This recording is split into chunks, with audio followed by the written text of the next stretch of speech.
দর্শক দেখেন কত মাছ, দেখেন টাকি মাছ কই, এই দেখেন কত বড় কই মাছ। সকাল সকাল মাছ ধরতে চলে আসলাম আমরা দুজনে। তো দেখো শাপলা বিলে দারুণ দারুণ শাপলা ফুটে আছে, লাল শাপলা। আর এখানে উষা দিলে একটা চাপ দিলাম, এই চাপে কিন্তু অনেক মাছ ওঠে। তো সবাই একটু চোখ রাখো, আর মাছ ধরার ভিডিও পেতে এই চ্যানেলটা অবশ্যই সাবস্ক্রাইব করে দিও, ঠিক আছে? আর চোখ রাখো, সব সময় এই চ্যানেলে কিন্তু কিছু ব্যতিক্রম ভিডিও আপলোড করে থাকি, মাছ ধরার ভিডিও, যা তোমাদের অনেক ভালো লাগবে আশা রাখি। তো দেখো এই চাপে কি মাছ ওঠে। আর মাছ ধরার অনুভূতি কিন্তু এক কথায় সেই, তোমাদের কেমন লাগে কমেন্টে জানিও, ঠিক আছে? আর আমাদের সাথেই থেকো।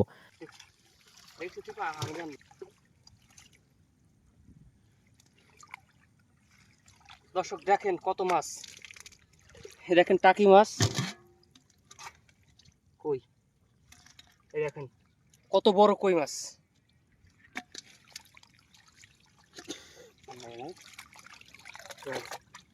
দেখো না একটু